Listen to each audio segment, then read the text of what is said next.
A este gobierno de Rochón le cabe la definición de Margaret Thatcher. Comunismo es acabar la plata ajena.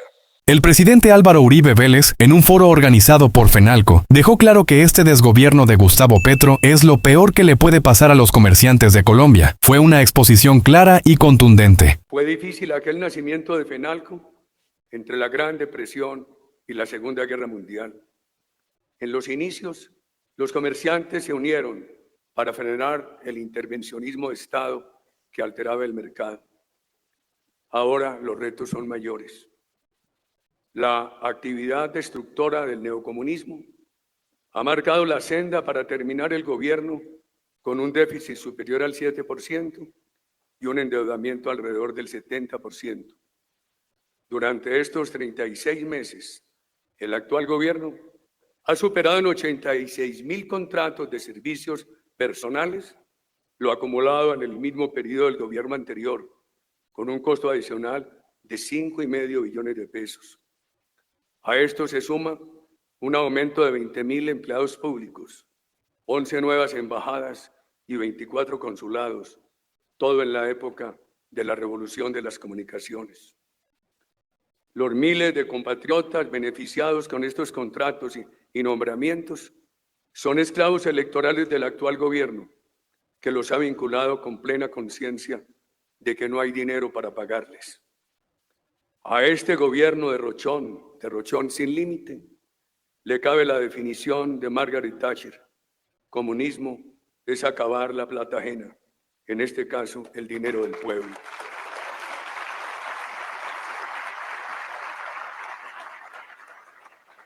El derroche rompió la tesorería de la nación, que ha bajado de promedios de 30 billones a 2 billones, con el riesgo de cesación de pagos. Para financiar el derroche y la politiquería oficial, los impuestos tan altos han llevado al cierre de 20.000 tiendas de barrio y a una significativa reducción de las ventas en aquellas que sobreviven. Los colombianos se endeudan para pagar impuestos de renta, patrimonio, predial. El impuesto al patrimonio es una confiscación gradual a través de enajenar una porción del patrimonio cada año para pagar el tributo. Allí donde el gobierno nacional realiza los avalúos catastrales, ya hay ciudades en venta y zonas rurales esperando que este gobierno las compre. Para el nuevo gobierno será inaplazable una reducción radical del tamaño del Estado. Esta con el fin de dar más espacio al sector privado, hacer posible la reducción de los intereses y destinar recursos a apoyar el mejoramiento social de la nación. El gobierno ha condenado al país a quedarse sin petróleo, sin gas y también con reducida energía alternativa. Solamente en La Guajira se habían adjudicado proyectos de energía solar y eólica para generar 1.535 megas. Ecopetrol tiene uno de 205 megas sin instalar. El resto están cancelados. No hubo liderazgo del gobierno para lograr acuerdos con las comunidades. Mientras la tecnología avanza para utilizar el carbón con mínima contaminación, la ideología del odio amenaza con dejarlo bajo tierra y a los mineros de la patria en ruina. Uribe se refirió a las estrategias crueles de un gobierno que busca a toda costa imponer el monopolio estatal sin importarle si incluso se quiebra el sistema de salud de todo un país. Para imponer el monopolio comunista estatal, el gobierno ha quebrado la salud y pretende con su proyecto de ley protocolizar el fiasco que se acelera con el desconocimiento oficial de las deudas. El número de pólizas privadas de salud se duplicó y ha llegado a 4 millones. En los sectores pobres dejan de comprar arroz para pagar medicinas. Muchas empresas como las de ustedes tienen que asumir sumas de dinero adicionales para ayudar en la salud de los trabajadores. Hay que reconocer errores del pasado. Los de mi larga carrera pública han sido ampliamente debatidos. No los escondo y a pesar de la edad quiero que no se repitan. Sin embargo,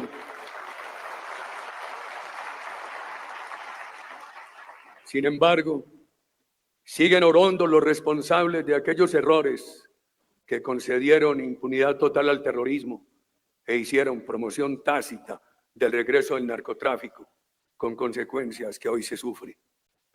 También siguen orondos, desfilan ambiciosos por la pasarela de la democracia, aquellos hábiles oradores que contribuyeron al desfalco de Saludcop, Café Salud, Caprecom y otras, quieren aparentar que no hubo mermelada corrupta.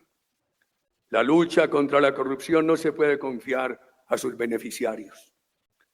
El gobierno muestra su afán de apoderarse de las reservas pensionales para gastar más, prolongar el derroche y pretender ganar las elecciones.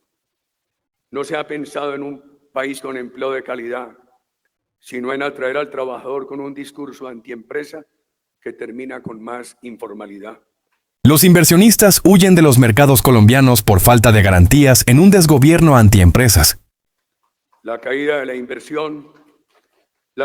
inversión privada por temor a los impuestos, a las regulaciones y al discurso oficial de odio, ya deriva en salida masiva de colombianos hacia el exterior.